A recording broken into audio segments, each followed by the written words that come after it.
Oi, pessoal.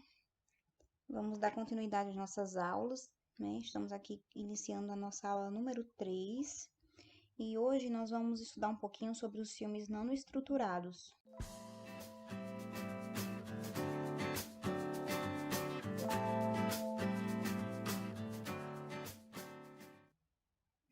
Então, os filmes nanoestruturados, eles são filmes ultrafinos, né? Compostos de nanopartículas.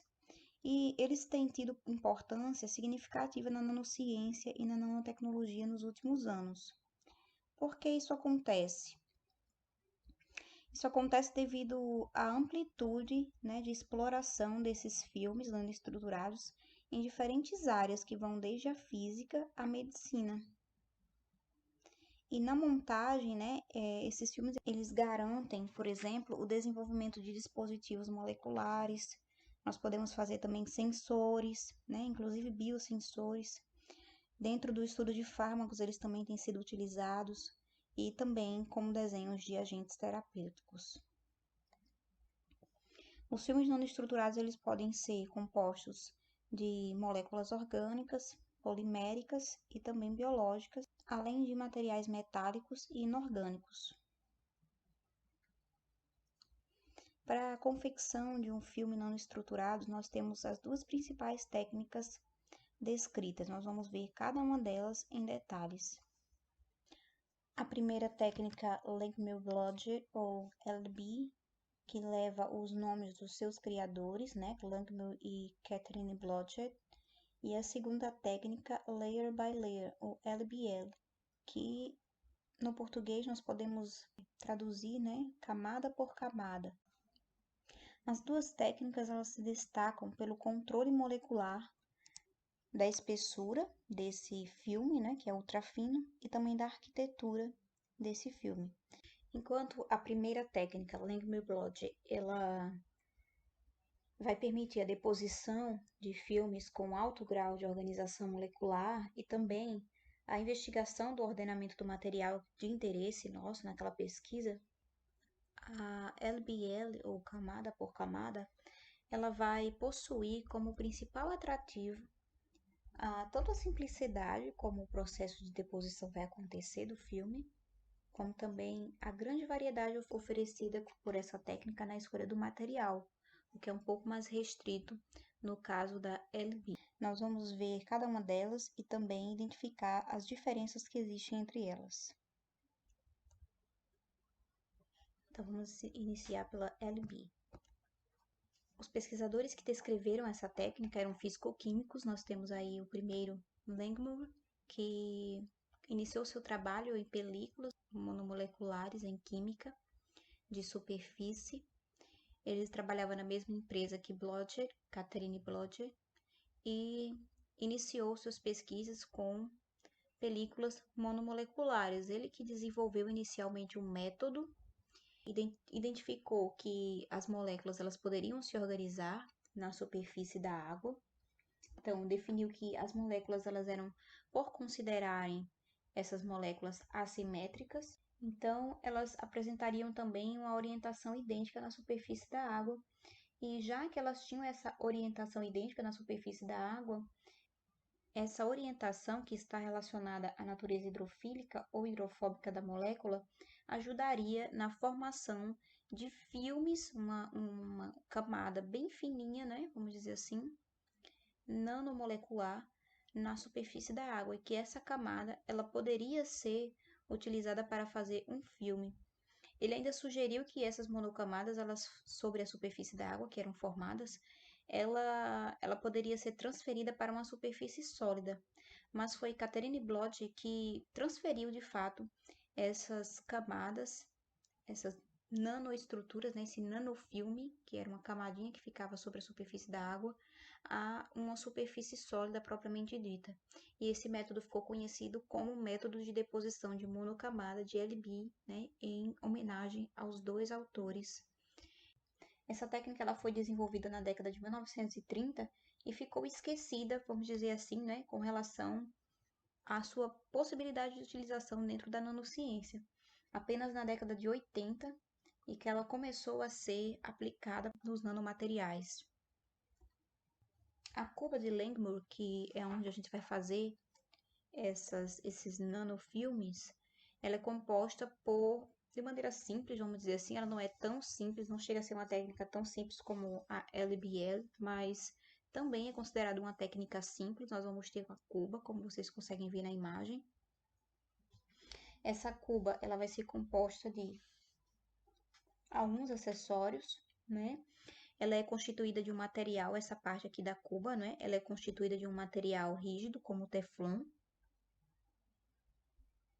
E ela vai ter alguns acessórios móveis, que tem como função comprimir as moléculas espalhadas na superfície da água que fica nessa região. Aqui seriam as moléculas, né, desenhadas para vocês, essas moléculas aqui hidrofóbicas, cabeça polar e a cauda polar. Aqui nós temos duas barreiras. Nós temos também um dispositivo de imersão, no dipper,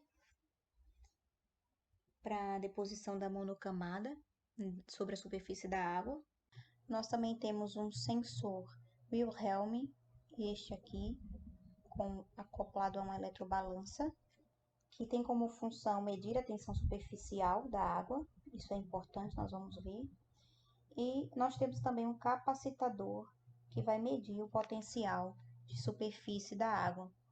Então, tanto a medição da tensão superficial como o potencial de superfície da água são importantes de serem medidos na confecção dos nanofilmes. Portanto, nós vamos ter tanto o sensor Wilhelm para isso, como o capacitador. Então, as monocamadas LB, elas são obtidas a partir do espalhamento, né, na interface à água, de um volume conhecido de uma determinada solução. Quem vai fazer isso é o dipper. Então, ele vai liberar o substrato na interface ar-água do volume conhecido daquela solução que nós queremos. Né? Geralmente é um composto solúvel em um solvente orgânico, ou então em uma mistura de solventes que é colocado juntamente com esse composto. Nós vamos ver que, por exemplo, nós podemos utilizar o clorofórmio. Então, durante a fabricação do filme, enquanto, né, depois que essa quantidade de volume conhecido é colocado sobre a superfície, a água, o solvente ele vai evaporar após alguns minutos e as moléculas elas vão ser então comprimidas pelas barreiras que vão se aproximando cada vez mais até atingir o máximo de ordenamento para a obtenção de um nanofilme. Antes da compressão pelas barreiras, as moléculas elas vão se encontrar em um estágio inicial, que nós consideramos como fase gasosa, na qual elas estão totalmente dispersas, como nós conseguimos ver na próxima imagem. Então, é como se essas barreiras aqui, elas estivessem aqui no início, certo? E aí elas vão se aproximando e vão comprimindo essa área onde a gente tem aqui a superfície da água. Então, inicialmente elas vão estar assim, ó, a fase gasosa. As moléculas elas vão estar dessa forma. Vão se encontrar em um estágio inicial, totalmente dispersas e não interagindo entre si. Então, à medida que as moléculas elas vão sendo comprimidas por aquela barreira que nós vimos, a maior aproximação delas vai levar à formação de um estágio seguinte, que é o estágio B, denominado líquido expandido, esse estágio aqui. Então, quando a densidade superficial da molécula vai aumentando, né, a pressão aumenta também, para que a gente possa alcançar essa densidade, vai ocorrer a formação de arranjos regulares na superfície da água, não é? Que nós vamos considerar filme mesmo, né? Os arranjos regulares do filme. E nesse ponto aqui, nós vamos chamar essa fase, onde a estrutura está compactada, de fase líquido condensado, a fase C. Se nós continuarmos comprimindo essa monocamada sobre a superfície da água, nós vamos causar aí já uma desorganização completa das moléculas, certo? Então, esse fenômeno é chamado de colapso, é o fenômeno D aqui, e essas moléculas elas não vão estar mais na fase líquido condensado, ela vai sofrer desorganização novamente. O material é espalhado sobre a superfície aquosa e ele vai ser detectado por medidas de variação da tensão superficial do líquido, né? Essa tensão superficial ela vai ser definida como π, que é igual a gama zero, onde gama zero é igual à tensão superficial da água pura, menos gama A, que é a tensão superficial modificada pela presença da monocamada. É por isso que o nosso sensor, ele vai ficar ali, ó, sempre parcialmente imerso na água para poder fazer as medições. Para a medida do potencial de superfície, nós vamos ter o capacitor, né, que fará essa medida. E aqui nós conseguimos visualizar, né, o cálculo do ΔV. Eu não vou exigir que vocês façam esse tipo de cálculo, porque o capacitor ele faz isso normalmente. Não é um cálculo que você precise fazer manualmente, é só para que vocês observem que o capacitor ele vai avaliar o potencial de superfície e o comportamento das moléculas para a medida desse potencial de superfície, ele pode ser compreendido da seguinte maneira. As moléculas espalhadas na subfase, elas vão encontrar-se numa área bem grande, né, inicialmente, uma área grande ao ponto de fazer com que as interações entre elas sejam bastante fracas, tão fracas que o detector ele não vai verificar nenhuma variação do potencial de superfície da subfase aquosa. Então, durante a compressão, né, através das barreiras, essas moléculas elas vão se aproximar. Existe uma área crítica em que o potencial ele deixa de ser nulo e aumenta bruscamente com a diminuição da área por molécula, a partir do momento que essas moléculas elas estão mais próximas umas das outras. Como existe essa área crítica em que essas moléculas elas vão passar a interagir bruscamente umas com as outras, a medida do potencial de superfície ela acaba sendo mais sensível para a gente poder detectar aquela fase em que o nanofilme é formado e depois ele vai passar para a próxima etapa, que vai ser a deposição em uma superfície sólida. Essas medidas aqui de pressão e potencial de superfície em função da área molecular daquela solução, né, na interface água-ar, são importantes, porque elas vão permitir verificar o empacotamento ordenado das moléculas, se as moléculas de fato estão sendo empacotadas de maneira ordenada. E para isso, nós vamos ter tanto o sensor como o capacitor, né, que vão medir a tensão superficial e também o potencial de superfície daquela amostra. É necessário verificar sempre experimentalmente se uma monocamada ela é estável ou não, tá certo? Então é importante fazer isso. Como é que a gente verifica se uma monocamada, se aquele material que está presente ali para que nós possamos fazer nossa monocamada, ele é estável ou não? Para efetuar esse teste, para a gente fazer a averiguação se é possível fazer deposição de filmes a partir desse material, o material espalhado ele vai ser comprimido e mantido por um longo período. A estabilidade da monocamada vai ser verificada por pequenas variações de área causada pela pressão submetida e pelo período que foi mantido ali. Se houver grandes variações de área, isso vai indicar que o material que estava aqui, ele foi perdido na subfase aquosa. Né? Ele está sendo diluído na subfase seguinte, que é a subfase aquosa. E isso faz com que nós consigamos avaliar que aquela monocamada, ela é uma monocamada instável para deposição de filmes. Então, é um material que não é interessante para que nós possamos fazer filmes. Então, aí a gente pode usar diferentes materiais e fazer vários testes com materiais para que a gente possa identificar se ele é útil ou não para fazer um determinado nanofilme. Então, quanto à deposição de monocamadas de Langmuir, né? Nós vamos ver aqui como é que elas são depositadas em si agora numa superfície sólida. Como é que nós passamos essa monocamada da interface ar-água para uma superfície sólida qualquer, né? Então, a deposição dessas monocamadas, elas podem acontecer tanto de maneira vertical como de forma horizontal. Aqui nesse lado nós temos a deposição vertical e nesse outro lado nós temos a deposição horizontal. No entanto, o método vertical ele é mais comumente utilizado. Por quê?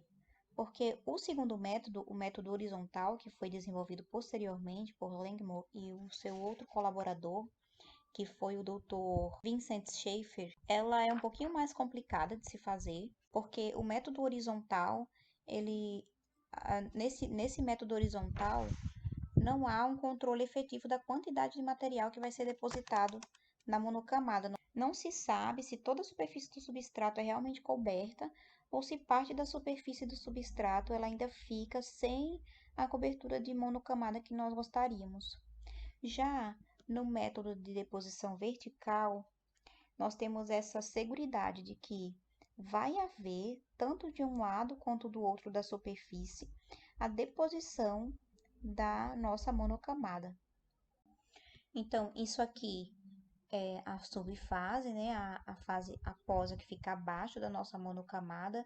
Aqui nas laterais seriam as barreiras. Lembram das duas barreiras que vão se aproximando, fazendo com que a monocamada ela seja formada na interface? E aqui as duas barreiras e aqui o material sólido que nós vamos imergir na água para que essas moléculas elas sejam aderidas a esse material sólido.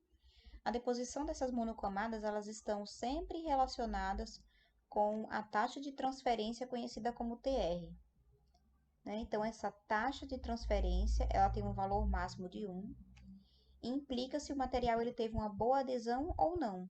Né? Então, a gente pode ter 1 ou menor que 1, para poder avaliar se houve uma boa adesão do material no substrato que nós inserimos na interface à água. Então, quando a monocamada ela apresenta baixos valores de ITR, isso significa que não ocorreu uma boa adesão do material. E aí, consequentemente, a segunda monocamada a ser depositada, ela pode se desprender. Isso porque nós podemos fazer mais de uma vez esse processo e fazemos aí a deposição de mais de uma monocamada sobre esse material.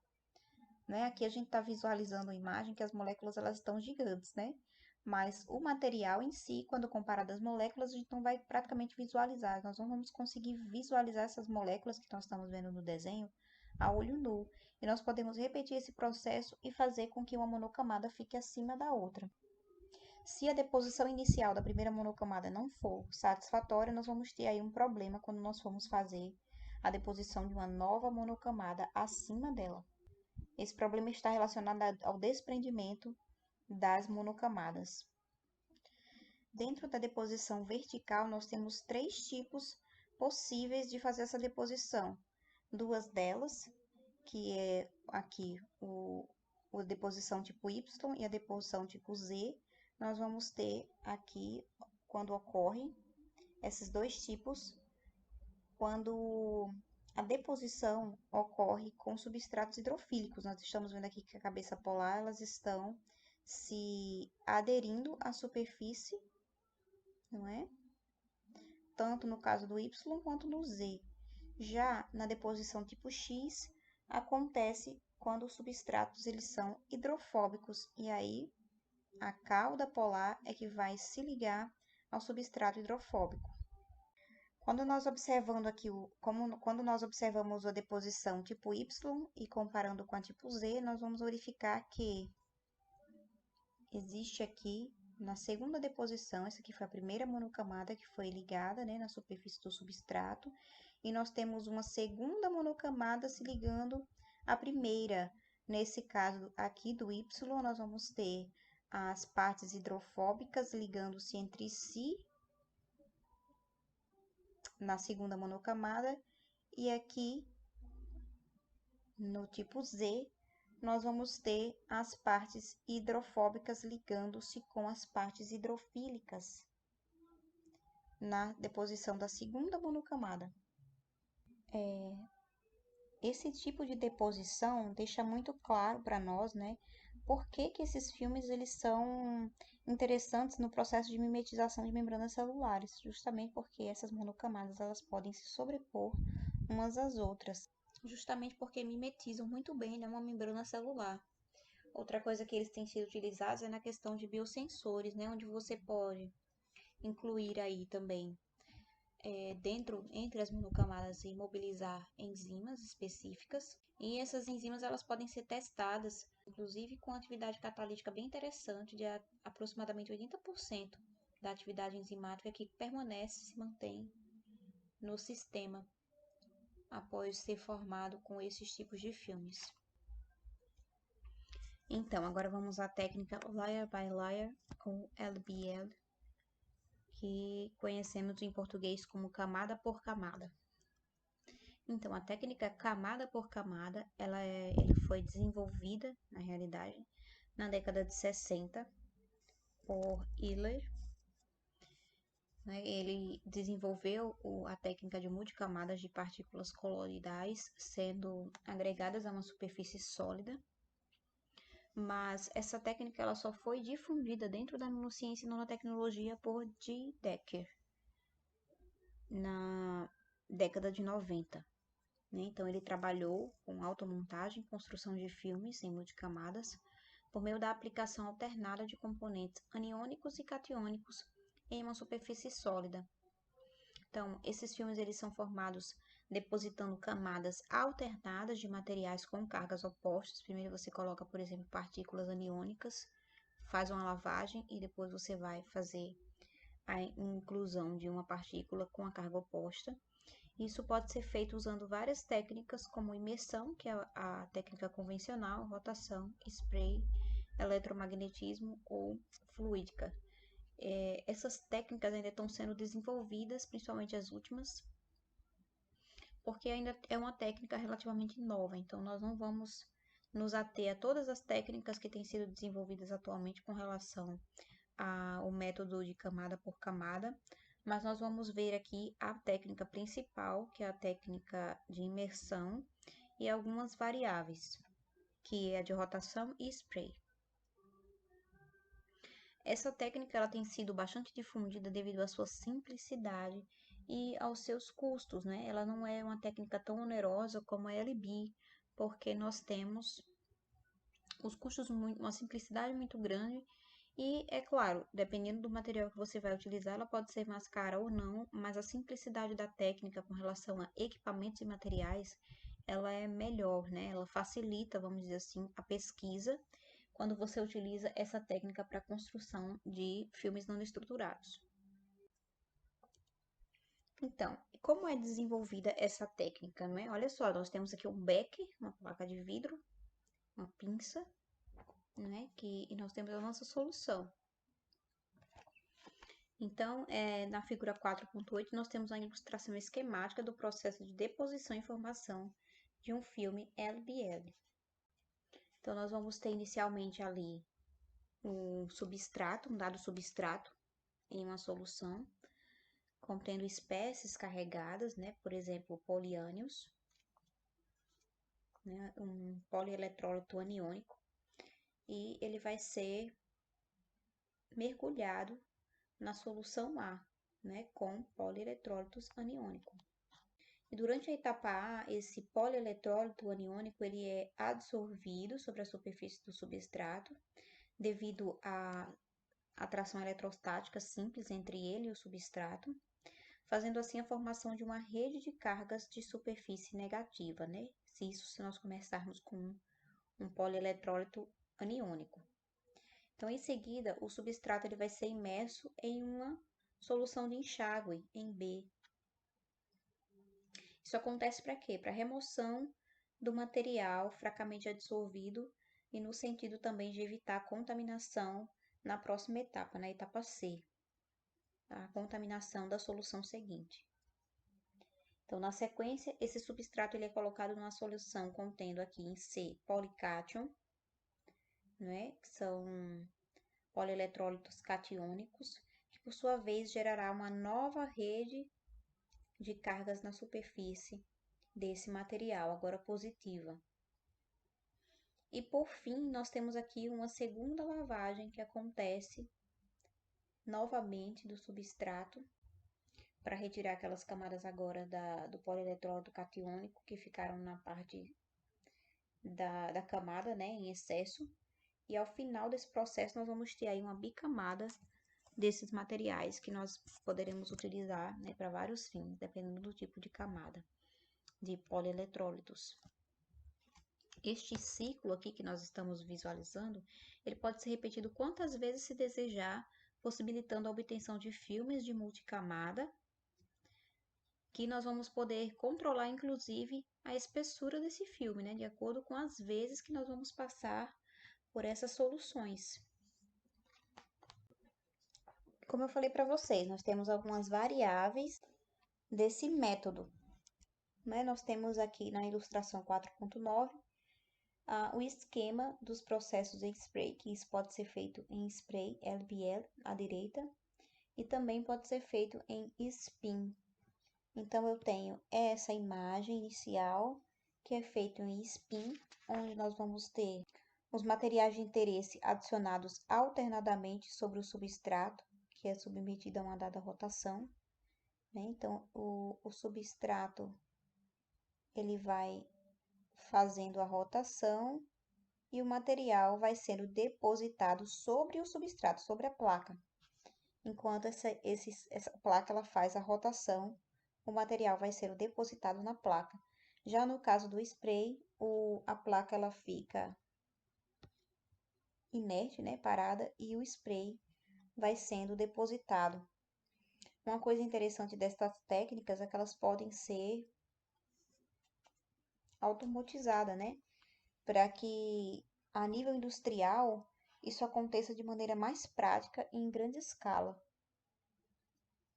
Então, esses métodos eles acabam sendo mais rápidos que o método convencional, principalmente na produção de filmes mais espessos, como os micrométricos, uma vez que eles não dependem da cinética de difusão das espécies do meio líquido, né? Precisar também a questão do consumo é interessante, porque eles consomem menores quantidades de material, enquanto acontece seja por rotação ou por spray. Embora aquela técnica convencional ela possa ser mais demorada, mas ela também pode sofrer, ela também é passível de automoção, para poder conferir a ela uma maior reprodutibilidade em termos industriais. Isso vai depender também do tipo de material que é utilizado para poder utilizar cada uma dessas técnicas. Dentro das aplicações dos filmes LBL, nós vamos ter inúmeras aplicações. Nós não vamos utilizar simplesmente inúmeras aplicações em termos de moléculas. Podemos ter a utilização de polieletrólitos sintéticos ou mesmo naturais, como polipeptídeos, proteínas, enzimas, polissacarídeos podem ser utilizados, nanopartículas metálicas, óxidos e argilas, que nós vamos ver depois como funciona, o DNA, biopolímeros, dendrímeros, inclusive nanotubos de carbono podem ser incluídos dentro dessas camadas LBL para inúmeras utilização, né, na biotecnologia, como por exemplo, recobrimento de algum material antibacteriano e adesivo em determinadas superfícies, utilizando como biopolímeros em tanto sensores como biosensores eletroquímicos que podem ser utilizados dentro da biotecnologia, também no desenvolvimento de membranas catalíticas, em inúmeras aplicações biomédicas, como na produção de cascas poliméricas, que você pode introduzir medicamentos dentro dessas cascas poliméricas e fazer a liberação controlada de fármacos a partir dessas cascas poliméricas produzidas com monocamadas LBL. Então, existe uma diversidade muito grande, inclusive uma diversidade, vamos dizer assim, maior em termos de materiais que podem ser utilizados quando comparado a LB, né? Mas ambas elas são bastante difundidas e são utilizadas dentro da biotecnologia. Dentre os métodos de caracterização, né, nós fizemos os nossos filmes nanoestruturados e nós queremos agora caracterizar esse filme. Como é que eles estão?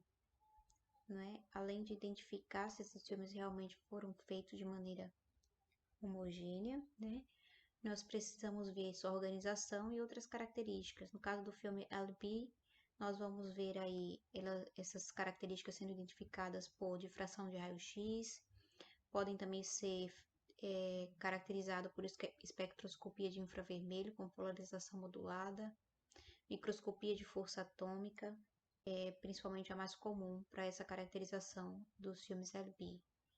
E os filmes LBL, nós temos para análise morfológica a variação da rugosidade e uniformidade, as técnicas de espectroscopia de adsorção de ultravioleta visível ou UV visível, nós podemos identificar através dessa técnica, a espectroscopia de infravermelho Raman, também a microscopia de força atômica, a microscopia eletrônica de varredura, MEV, e também microscopia eletrônica de transmissão, MET. Nós temos todas essas técnicas para poder avaliar a qualidade daquele filme, para identificar se aquele filme de fato ele está de acordo para ser utilizado dentro daquele componente que nós estamos interessados. Nesse trabalho de mestrado de Tâmara de Lima, apresentado ao Programa de Pós-Graduação de Ciências de Materiais da Universidade Federal de São Carlos, ela fez um estudo da hemoglobina em filmes nanoestruturados como mediador eletroquímico na aplicação de biosensores e utilizou a hemoglobina para fazer esse biosensor. A hemoglobina ela foi utilizada como um mediador de elétrons nos filmes.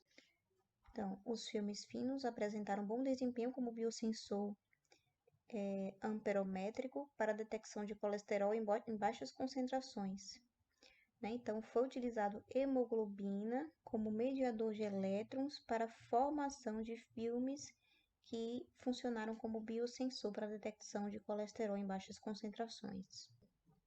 Um trabalho interessante publicado em 2010, onde os autores eles fazem uma revisão de literatura sobre filmes não estruturados dos dois tipos, tanto LP como LPL.